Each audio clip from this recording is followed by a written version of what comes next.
Los secretos del Tercer Reich. Las mujeres de Hitler. Una joven que protagoniza su propia película casera retoza a orillas de un lago alpino. Es Eva Braun, la novia de Adolf Hitler. Él era 23 años mayor, y ella era un estricto secreto de Estado. Su relación nunca podría ser pública. Las mujeres alemanas adoraban a Hitler. Proyectaban sus fantasías sobre él.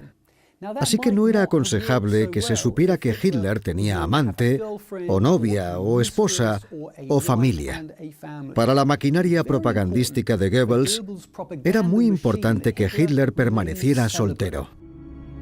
Las películas caseras de Eva Braun mostraban a un Hitler distinto del retrato propagandístico de líder soltero y solitario. Creo que formaba parte de su imagen, una imagen muy calculada, que estaba casado con Alemania, que llevaba a Alemania dentro del alma y no podía tener otras distracciones.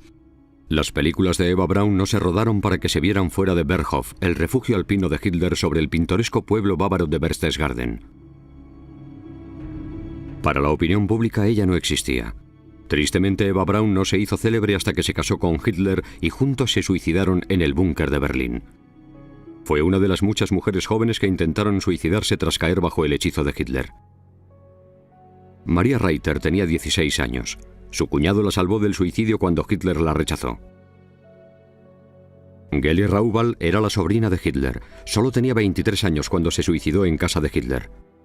Unity Mitford era una aristócrata inglesa enamorada de Hitler que se pegó un tiro con 25 años.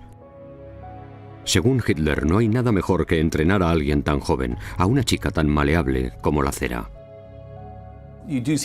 Hay imágenes de mujeres sollozando y delirando de pasión por él, y parte de ellas son resultado de la máquina de propaganda de Goebbels. Pero podemos estar seguros, basándonos en muchas cartas y diarios, de que muchas mujeres, sobre todo jóvenes, estaban enamoradas de Hitler. Pero no eran solo chicas jóvenes y maleables, sino también mujeres maduras de elevado estatus como Winifred Wagner, las que caían rendidas por sus encantos y poder político. La acaudalada divorciada de un industrial, Magda Goebbels, también se sintió atraída por Hitler. Pero tuvo que conformarse con casarse con su ministro de propaganda, Joseph Goebbels, y convertirse en primera dama del régimen nazi. Solo fue otra más de las múltiples mujeres que cayeron bajo la a menudo fatal atracción de Hitler. Pero cuando era joven en su ciudad natal austriaca de Linz, parece que Adolf Hitler se mostraba tímido e impotente ante las mujeres. Hubo gente que le conoció en esa época, por ejemplo un tal August Kubisek, que escribió sus memorias y cuenta que Hitler estaba incómodo en compañía femenina, que no tuvo novia en toda su juventud, no menciona a ninguna chica. Hasta que se fijó en Stephanie, la hija de un alto cargo del gobierno a la que no se atrevió a acercarse. Era la mujer ideal de Hitler, alta, rubia e inalcanzable. La veía en un parque. Parece ser que le escribía poemas y le mandó una carta de amor, pero no la firmó. Stephanie tenía muchos admiradores, pero Hitler solo podía contemplarla cuando paseaba por la calle principal con su madre. Se reservó su admiración para sí mismo hasta mucho más tarde, cuando la hija del alto cargo recibió una misteriosa carta.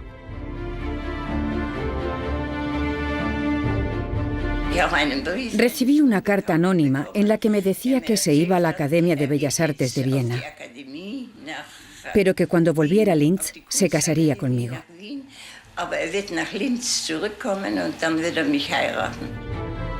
Hitler no pudo ingresar en la Academia de Bellas Artes de Viena. Stephanie se casó con otro. Y el triste curso de la historia reanudó su fatídica trayectoria.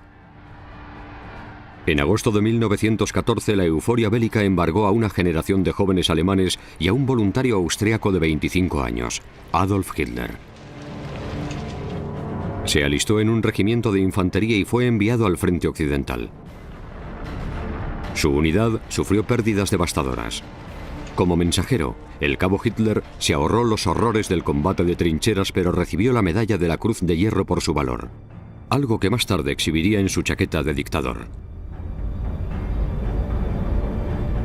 El diario de su regimiento aún se conserva en el archivo estatal bávaro. Dice que Hitler fue destinado a Furnes, una pequeña población del norte de Francia, en primavera de 1916.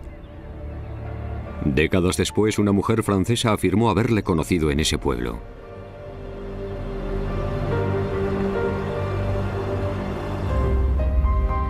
Un coleccionista belga posee un presunto retrato de Charlotte Lobjoie. El retrato muestra a una granjera de generoso escote agarrando una horca.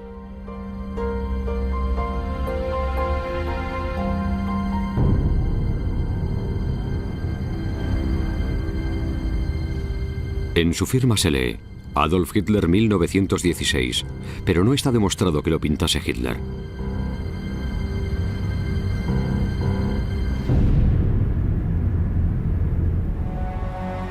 Charlotte quedó embarazada en junio de 1917 en el pueblo de Montigny. Según el diario del regimiento de Hitler, él también estuvo en Montigny en esa época. El hijo de Charlotte, Jean-Marie, nació el 25 de marzo de 1918 y afirmó que poco antes de morir su madre le contó quién era su verdadero padre. Le pregunté al hombre en francés quién era su padre y me dijo que Adolf Hitler. Señor Loret, ¿quién es su padre? Mi padre es Adolf Hitler. Pero no había pruebas que demostrasen su extraordinaria afirmación. Jean-Marie intentó encontrar pruebas desesperadamente, contrató expertos para comparar ojos, caligrafía y grupos sanguíneos, pero los resultados no fueron concluyentes. Murió en 1985, incapaz de demostrar lo que creía firmemente, que era el hijo de Adolf Hitler. Quizás la prueba que más perjuicios causó contra sus afirmaciones procediera de los antiguos camaradas de Hitler que declararon que al cabo austríaco no le interesaba el sexo con chicas extranjeras. Todos sus camaradas dicen que era un tío soso y aburrido. Solo tenía 26 años, pero le llamaban tío Dolph. Tenía un perrito de mascota, y cuando le decían que se iban al burdel, él les decía que no se mancillasen la sangre. Estaba en contra de esa idea. Sin una muestra de ADN definitiva de la tumba de Jean-Marie, el misterio sobre el presunto hijo de Hitler sigue sin resolver. Tras servir en la Primera Guerra Mundial, Hitler volvió a emerger para librar otra batalla. Prometió restaurar el orgullo y la prosperidad tras el caos económico y los disturbios sociales que se produjeron tras la humillante derrota de Alemania. Sus encendidos discursos, llenos de retórica nacionalista y antisemita, calaron hondo en muchos alemanes. El líder local finalmente fue elevado al escenario político nacional. Era un visitante habitual en la idílica población balnearia bávara de Berchtesgaden. Durante un paseo alpino en septiembre de 1926 conoció a Maria Missy Reiter, de 16 años. Hitler se enamoró, pero ella no se dejó impresionar.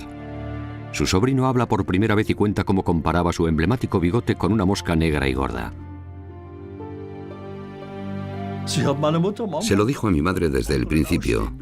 No soporto a ese hombre con esa mosca estúpida bajo la nariz. Y tiene 20 años más que yo. Mi madre también decía que era muy mayor para ella.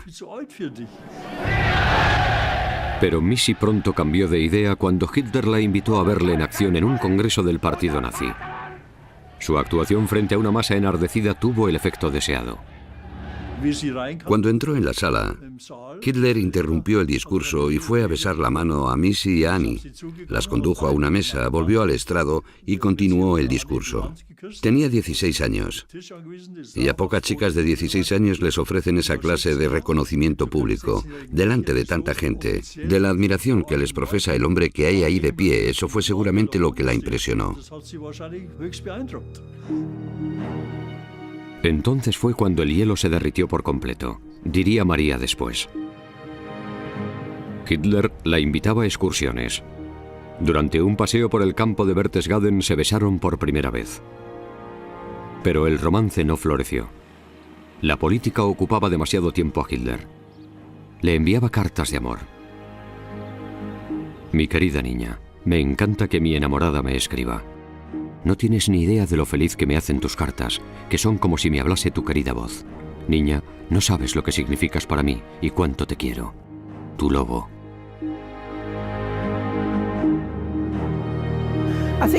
Creo que en esa época Los hombres mayores salían con chicas mucho más jóvenes. El padre de Hitler se había casado con una mujer mucho más joven. El padre tenía 47 años y la madre 24. Así que no era inusual en la familia Hitler salir con chicas más jóvenes. María tenía 16 años y Eva Braun 17 cuando Hitler la conoció. Así que parece que le gustaban las chicas muy jóvenes y aniñadas.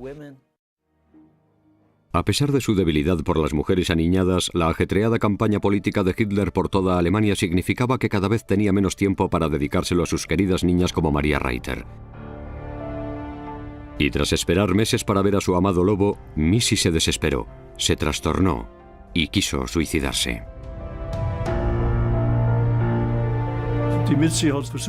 Missy intentó matarse. Gracias a Dios la encontraron en el último momento. En una entrevista de 1959 afirmó que Hitler se apartó de ella para evitar un escándalo. Dijo que el partido nazi había recibido una carta anónima que amenazaba con denunciar a Hitler a la policía por seducir a una menor. Afirmó que se acostó con Hitler, pero por supuesto nunca sabremos si fue verdad. Si Maria Reiter efectivamente se acostó con Hitler, tuvo que pagar un alto precio. Mi madre se horrorizó cuando descubrió que Missy, que siempre había querido tener hijos, se había esterilizado por instrucciones de Hitler, porque Hitler no quería tener descendientes. Ella quería estar con Hitler a toda costa, y lo hizo para no poder tener hijos. Esperaba que Hitler se casara con ella después de eso. Pero Hitler descartaba el matrimonio. «Mi novia es Alemania», declaró. En 1925 ya había realizado unas declaraciones drásticas en el periódico del partido nazi. Decía: «Estoy tan casado con la política que no puedo considerar comprometerme con nada más». A pesar de la propaganda y de los esfuerzos por interpretar el papel de un solterón amante de los niños, Hitler también atraía a mujeres mayores y respetadas de la alta sociedad bávara. Hitler también despertaba mucho interés entre las grandes señoras del Tercer Reich. Hitler atraía a las mujeres porque era carismático, porque parecía llevar en el corazón los intereses del pueblo alemán. Y esas mujeres eran nacionalistas acérrimas. Winifred Wagner era una nacionalista alemana nacida en Gran Bretaña. Estaba casada con el hijo de Richard Wagner, Siegfried. Cuando falleció, Hitler le propuso matrimonio, un movimiento calculado que le aportaría prestigio y tal vez la satisfacción de una obsesión personal. Adoraba la música de Wagner. Todo el mundo lo sabe. Cuando vivía en Viena, iba a la ópera casi todas las noches. Se gastó toda su herencia yendo a la ópera. Así que cuando se introdujo en el círculo de Winifred Wagner, debía profesarle mucha admiración. Y se le ocurrió que sería una gran idea para Alemania mezclar Wagner con Hitler. Le pidió 2 veces que se casara con él, en 1930 y en 1933. Y ambas veces ella le dijo que solo lo haría si ocupaba un cargo oficial. Una vez que Hitler alcanzó el cargo oficial de canciller, ya no necesitaba casarse por prestigio. En la única entrevista ante las cámaras a la que accedió, Winifred Wagner describió el encanto de Hitler. He de admitir que enseguida me causó una profunda y potente impresión. Tenía unos ojos especialmente atractivos, muy azules, grandes y expresivos. Pero no eran solo sus grandes y expresivos ojos azules lo que atraía a sus admiradoras como Winifred Wagner. Como en el caso de Winifred Wagner, odiaban a los judíos y compartían el antisemitismo de Hitler, su nacionalismo alemán, su antibolchevismo. Les atraían sus ideas. No era solo una cuestión de carisma o atractivo sexual. Eran mujeres inteligentes, activas políticamente, que se movían en el mundo de la élite nazi. La élite nazi hacía peregrinajes simbólicos a la tumba de Wagner y al Palacio de Festivales, junto a su casa tradicional bávara de Bayreuth, un lugar que llegó a representar los ideales nazis de una cultura superior y una raza alemana dominante. También patrocinó a Hitler Elsa Bruckmann, una aristócrata de Múnich casada con un editor, y le presentó a influyentes banqueros y empresarios. Ella y otras señoras respetables no solo le daban dinero a Hitler, sino que también le aportaban algo más valioso que no se puede comprar con dinero: respetabilidad.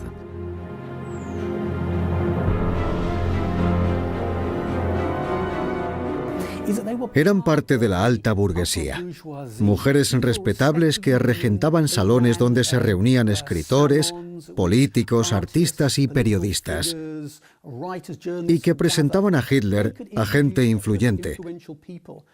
Y al parecer, en sus salones Hitler parecía una figura respetable. Ayudaron a desinfectar y a domesticar a Hitler, aunque por supuesto no cambiaron sus ideas. Pero la mayor benefactora de Hitler fue Helene Beckstein.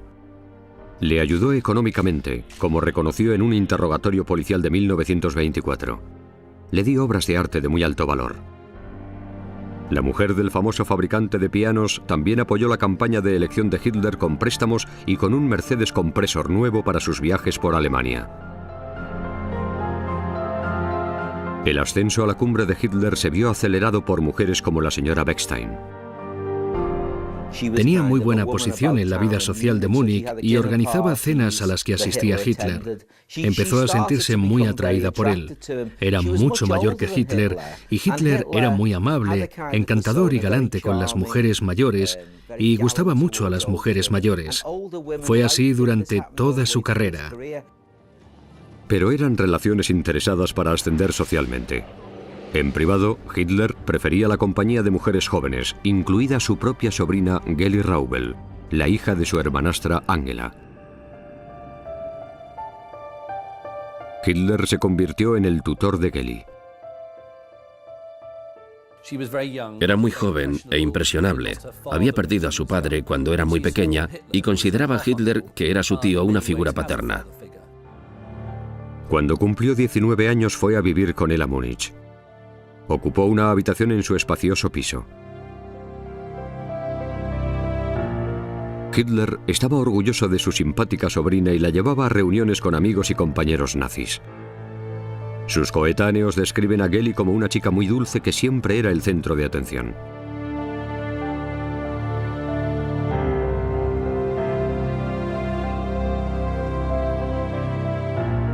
Era animada y divertida. No era especialmente atractiva.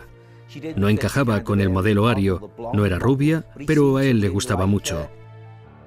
Pero la divertida sobrina del tío Adolf tenía otros admiradores: el chofer de Hitler y veterano miembro del partido nazi, Emil Maurice. En enero de 1928 ella le envió una felicitación de cumpleaños firmada: muchos besos, tu Geli. Hitler había nombrado a su chofer Emil Maurice carabina de su sobrina y le horrorizó que tuvieran una relación romántica. Le despidió en parte por eso, lo que demuestra lo posesivo que era con Geli, incluso en aspectos de su vida privada. Los planes de matrimonio entre Geli y el chofer de Hitler se suspendieron. Tal vez el tío Adolf estaba celoso de su relación. Tal vez era más que un tío para su divertida sobrina. La naturaleza exacta de su relación sigue siendo un misterio. Era claramente una relación muy íntima e intensa, demasiado intensa para una relación entre tío y sobrina. Independientemente de los posibles celos de Hitler, la relación entre Geli y Emil Maurice tenía los días contados. Años después se supo que el veterano del partido nazi, el hombre que se unió a la guardia de las SS desde el principio, tenía un secreto familiar. Hitler encontró un archivo que detallaba la vida de Emil Maurice y su origen familiar. Concluía que el chofer tenía antepasados judíos.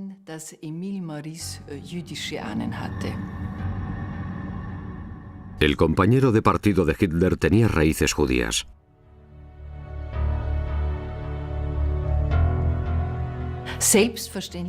La columna vertebral del partido de Hitler era el antisemitismo y no paraba de dar discursos antisemitas. No podía tolerar que su sobrina se casara con un judío.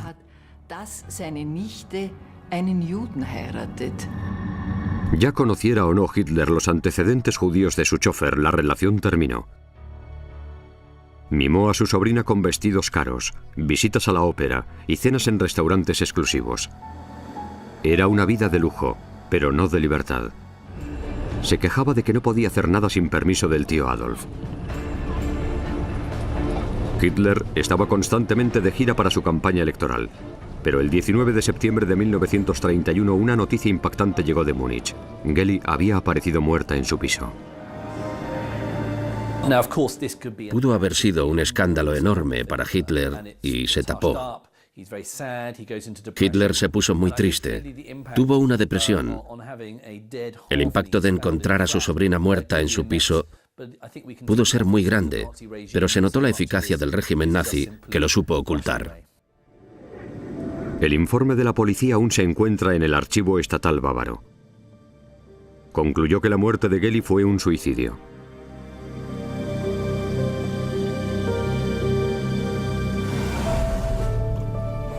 Sacó el revólver de Hitler de un cajón hacia las 3 de la tarde. El informe dice que un miembro del servicio vio a Geli encerrarse en su cuarto.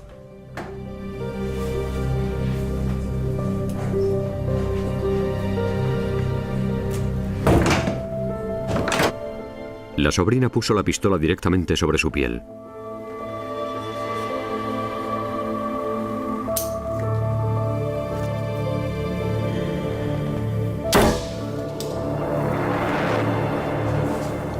La bala no acertó en el corazón, pero dio en el pulmón y la mató. El cuerpo yació 17 horas sin ser descubierto hasta la mañana siguiente, cuando Annie Winter, el ama de llaves, llamó a la puerta de Geli y dio la voz de alarma. Todavía se especula mucho sobre su presunto suicidio. ¿Jugó Hitler algún papel en su muerte? Creo que la presión a la que la sometía, lo posesivo que era con ella, fue un factor clave en su suicidio. Ella ya mencionaba en algunas cartas que la única forma en que podía hacer mella en el tío Adolf era haciendo algo descabellado, y ya había amenazado antes con suicidarse. La madre de Geli y varias personas del círculo de Hitler no creyeron el veredicto de suicidio. ¿Pudo ser un accidente? El informe policial original ha sido examinado a fondo por el investigador de la policía de Múnich, Thomas Althaus.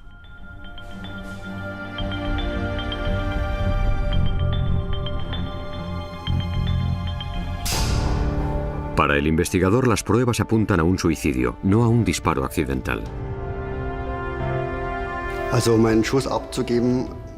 Para efectuar un tiro, primero hay que quitar el seguro. La pistola Walter tiene el seguro en la parte de atrás y hay que quitarlo para apretar el gatillo. Para mí el accidente queda descartado basándose en los hechos que presenta el informe. Geli fue enterrada en Viena. Hitler dijo que su muerte le había afectado profundamente. Pero ya tenía otras mujeres en mente. En los meses posteriores a la muerte de su sobrina, conoció a la exmujer de un influyente industrial. Magda Quandt vivía con su hijo en un lujoso piso de Berlín. Además, era la amante de Joseph Goebbels, el jefe de propaganda de Hitler y virulento antisemita, así como Gauleiter o gobernante regional nazi de Berlín. Era bajito y tenía los pies torcidos, pero su poderío y su cercanía con Hitler resultaban atractivos para la rica divorciada. Aunque parece que a ella también le atraía a su jefe. Y cuando Goebbels se la presentó a Hitler, el sentimiento fue mutuo. En agosto de 1931, el jefe de propaganda escribió una nota sobre el afecto del Führer por Magda. Magda es demasiado afectuosa con el jefe. Me hace sufrir. No se porta como una señora. No he pegado ojo. Me temo que no puedo estar seguro de su fidelidad. Creo que Magda Goebbels se sentía atraída por Hitler y que Hitler también se sentía atraído por ella. No cabe duda de que puede que Hitler y Magda fueran pareja en aquella época. La relación entre ellos no se desarrolló más allá de una atracción inicial y una amistad duradera. Ella ya había accedido a casarse con el jefe de propaganda. Goebbels escribió en su diario: El jefe me ha llamado. Se ha invitado él mismo a cenar. ¡Qué bribón! Pero una aventura entre Hitler y su futura esposa no estaba en el menú. En esa época Hitler vio que a Goebbels también le gustaba y les animó a verse e incluso hizo de testigo en su boda, así que no parece que estuviera enamorado de ella. Se casaron en diciembre de 1931. Magda Goebbels se convirtió en la primera dama del Tercer Reich. Presidía las visitas de Estado y adoraba su papel de esposa y madre. Tuvo 6 hijos con su marido, cumpliendo el ideal nazi de madre abnegada y fértil.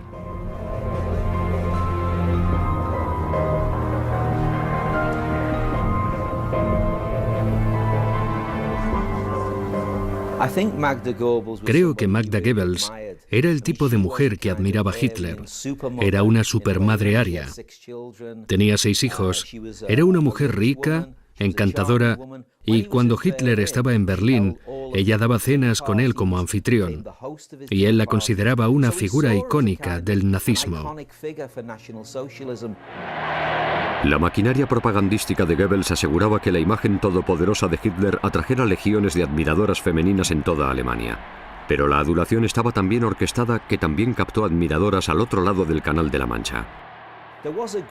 En los años 30 hubo un grupo de aristócratas británicos que coquetearon con Hitler.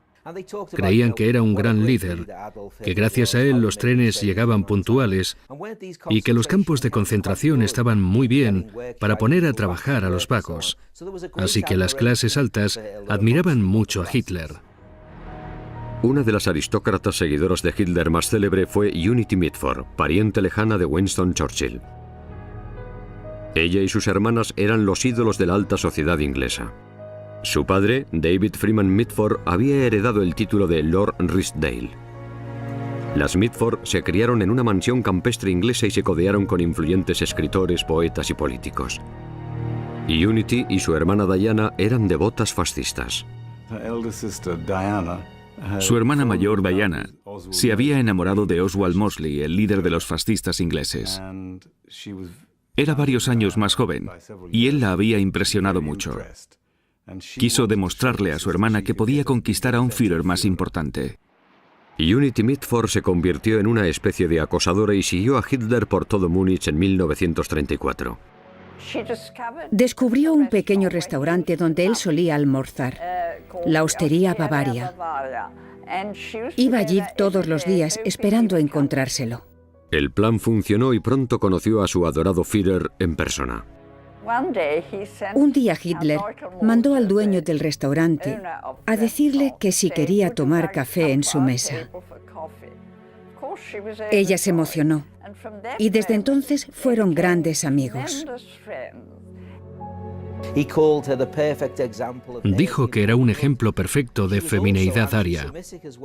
Ella también era violentamente antisemita y era amiga de Julius Streicher, editor de un periódico fuertemente antisemita llamado Der Stürmer, que le gustaba mucho. Así que tenía muchas cosas en común con Hitler. Eran todos malvados y odiosos, así que fue una página vergonzosa de la historia británica. Unity Mitford se convirtió en una especie de groupie del partido nazi. La invitaban a los actos oficiales y Hitler le puso personalmente la insignia del partido nazi. Se vieron cientos de veces en los años siguientes. Hitler creía que Unity representaba más de lo que era.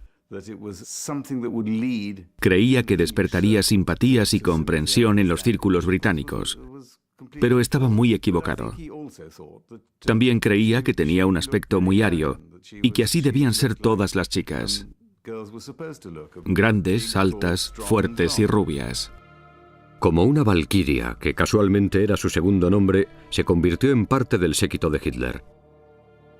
Su entusiasmo le hizo ganarse el apodo de Mitfahrt, que en alemán significa la acompañante. La Gestapo desconfió al principio de esa inglesa excesivamente entusiasta y los archivos estatales bávaros demuestran que seguían a la extranjera las 24 horas. Al final quedó libre de toda sospecha. Sus declaraciones públicas antisemitas en Alemania sirvieron para demostrar sus credenciales nazis. En un congreso del partido en Nuremberg en 1935, Unity pronunció un apasionado discurso antisemita.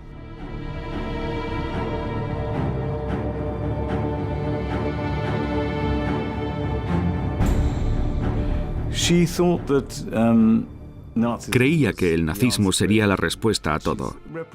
Y creo que representaba a mucha gente que pensaba que Hitler estaba abriendo la posibilidad de un mundo mejor. Habría víctimas, sí, pero no serían más que pobres, judíos miserables e infelices que se merecían serlo. Y el mundo sería mejor y más limpio como resultado. El panfleto nazi der Stürmer publicó una carta abierta de Unity. La población inglesa en general no tiene ni idea del peligro judío. Nuestros peores judíos solo actúan entre bastidores. Tenemos ganas de que llegue el día en que podamos decir con fuerza y autoridad: Inglaterra para los ingleses, judíos fuera.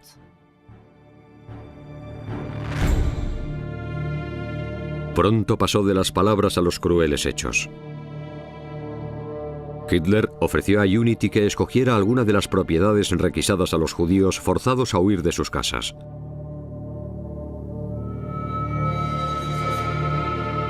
Le gustó una casa de la calle Agnes 26 y se mudó allí mientras echaban a sus dueños judíos.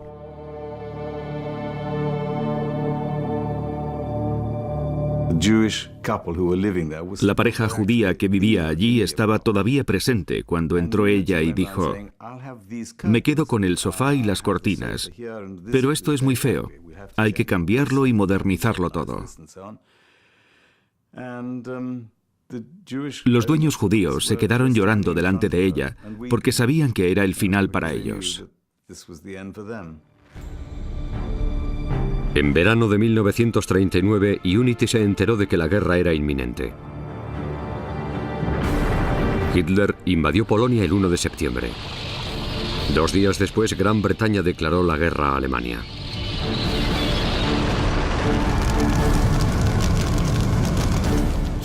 Le preocupaba la guerra con tanta pasión y le preocupaba Inglaterra con tanta pasión que cuando Inglaterra y Alemania entraron en guerra no pudo soportarlo. Se pegó un tiro. Parece un final de ópera. Lo podían haber escrito Wagner o Verdi. Pero el resultado no tuvo nada de heroico u operático.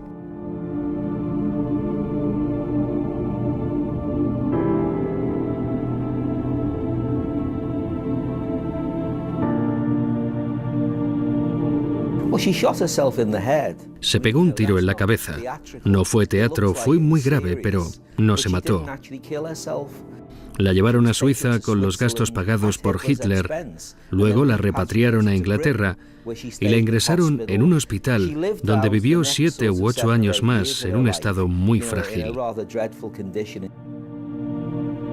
Con una bala alojada en el cráneo, el regreso a Gran Bretaña de la traidora incapacitada causó conmoción. Cuando nuestros cámaras salieron al encuentro del transbordador del canal, descubrieron que se habían tomado medidas extraordinarias con ocasión de la llegada a Gran Bretaña de la hija de Lord Ridsdale, Unity Mitford, la amiga de Hitler. Poco después de su desgraciada muerte, se especuló sobre si Unity compartió con Hitler algo más que su odio por los judíos.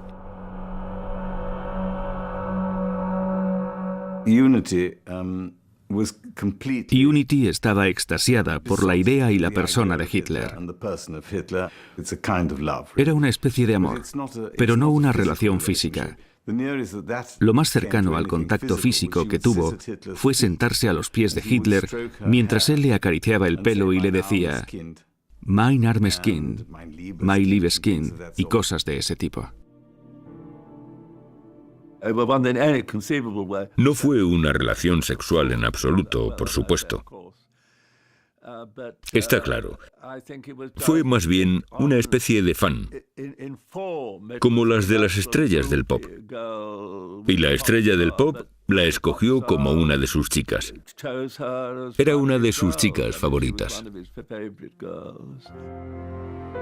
Otra de las chicas favoritas de Hitler seguramente se alegró de la desaparición de la seguidora británica a la que llamaba mi querida niña.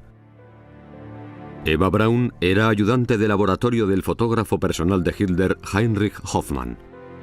Entablaron una relación secreta y meses después de la muerte de Geli Raubal en invierno de 1931, Eva se convirtió en la novia de Hitler. Ella tenía 20 años y él 43.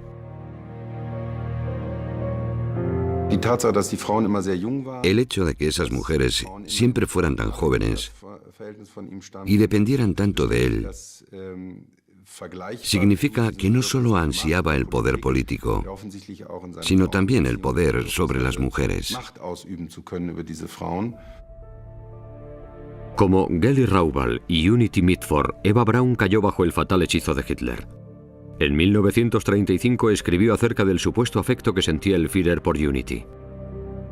Como dice la señora Hoffmann, ahora tienen una sustituta para mí. Se llama Valkyria y hace honor a su nombre, incluidas las piernas.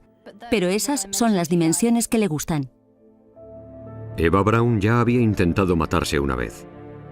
Cuando no tuvo noticias de Hitler durante un par de meses, escribió en su diario que su segundo intento de suicidio tendría éxito.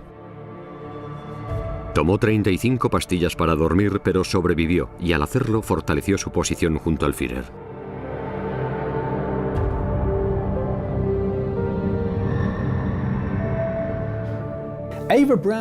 Eva Braun no era una rubia tonta. Era una joven muy astuta. Encajaba a la perfección con la mujer aria e interpretaba ese mismo papel. Sabía muy bien dónde encajaba dentro de la ideología de Hitler, de la ideología nazi. 3 meses después de su segundo intento de suicidio, Hitler instaló a Eva en su refugio alpino de Berghof como novia secreta. Era invisible para el público. Nadie sabía que era su amante.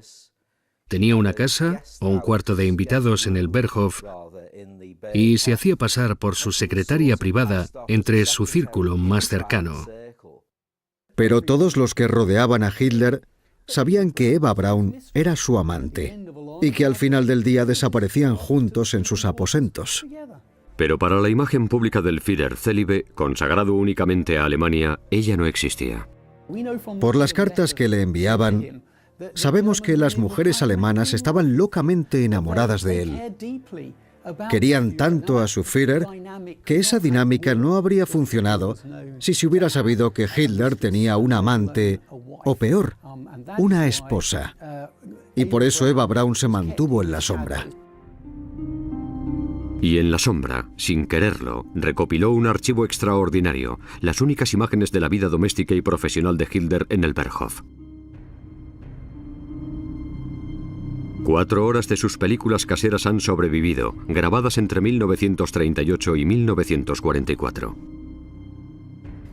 En 1938 ya era la musa de Hitler, su novia, y le dejaba hacer lo que quisiera, como llevar un diario y rodar películas, aunque solo para el consumo privado. Ninguna se podía difundir en público. Eran imágenes estrictamente privadas que le permitía captar. La trataba como a una especie de hija errante que iba por su casa sacando fotos y riéndose. En agosto de 1939, Eva Braun captó inocentemente un momento clave de la historia mundial. Hitler parece tenso. Tras firmar el pacto de no agresión con la Unión Soviética, creyó que tenía vía libre para invadir Polonia. En este momento parece que un mensaje siembra la incertidumbre en sus planes bélicos. Pero la película es muda. ¿Qué estaba diciendo Hitler? Un equipo experimentado de personas sordas lectoras de labios fue capaz de descifrar lo que decía el dictador. Las palabras perdidas de Hitler se volvieron a oír por primera vez desde aquel fatídico día de 1939. Ya lo sé, no me importa.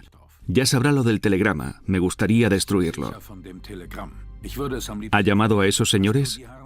El telegrama tiene consecuencias para nosotros y conducirá a una catástrofe.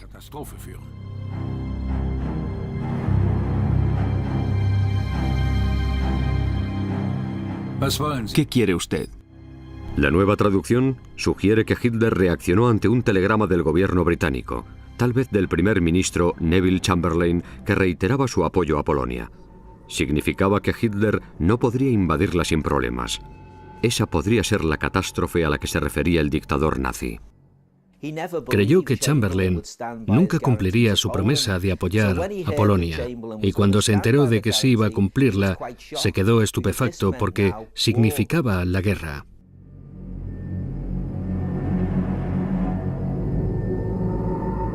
El dictador zozobró, y su chica maleable Eva Braun captó el momento con su cámara. Eva Braun grabó esa escena. Un momento muy tenso. Llegó la primera noticia de la reacción del mundo y no era la que Hitler y sus ayudantes habían planeado. Presenció el principio y el fin de la guerra, cuando el sueño del Reich milenario de Hitler acabó en un búnker de Berlín, lejos de las vistas alpinas que rodearon sus años dorados en el Berghof. Eva Braun no era una joven alocada. Jugó un papel muy específico. Interpretó el papel de amante secreta. Pero cuando la guerra continuó, cada vez vio menos al Führer, que pasaba más tiempo lejos del Berghof, intentando ganar una batalla perdida en ambos frentes. Hitler le había prometido un futuro mejor, la victoria y un palacio en Linz, donde vivirían felices para siempre. Al final se casaron. Pero allí acabó el cuento de hadas. Su matrimonio solo duró un día. Se suicidaron cuando el Ejército Rojo avanzaba hacia su búnker de Berlín.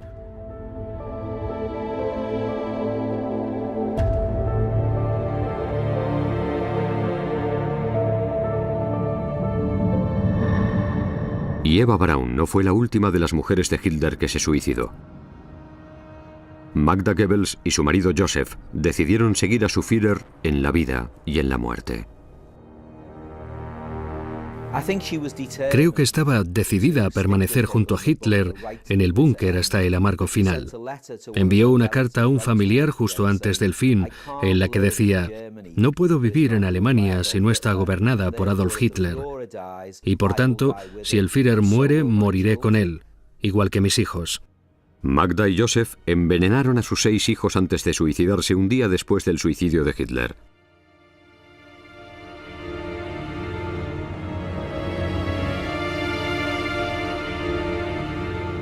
Unity Mitford murió en 1948 de meningitis como consecuencia de haberse pegado un tiro en la cabeza. María Missy Reiter, salvada por un familiar cuando intentó ahorcarse en 1927 tras ser rechazada por Hitler, vendió su historia a la revista Stern en 1957. Quería que Hitler siguiera siendo adorado. Era una nazi totalmente devota. Y no cambió ni un ápice hasta el día de su muerte. Winifred Wagner, viuda del hijo del compositor, siguió siendo una fanática nazi hasta mucho después del final de la guerra, cuando ya habían salido a la luz todas las atrocidades nazis. Nosotros, los antiguos nacionalsocialistas, buscamos un seudónimo después de la guerra, porque no se podía hablar de él en público. Si queríamos hablar de él, le llamábamos USA, que en alemán quiere decir nuestro bendito Adolf. Entre los alemanes nazis había una frase que decía mucha gente: «Si el Führer muere, lo hubiera sabido». Se refería a que él no sabía todas las barbaridades que pasaban, y todavía hay gente que niega el Holocausto y que mantiene vivo ese mito. Las mujeres de Hitler, ilusas o nazis convencidas, adoraron a su Führer en vano. Como su gran imperio alemán, su amor estaba abocado al fracaso.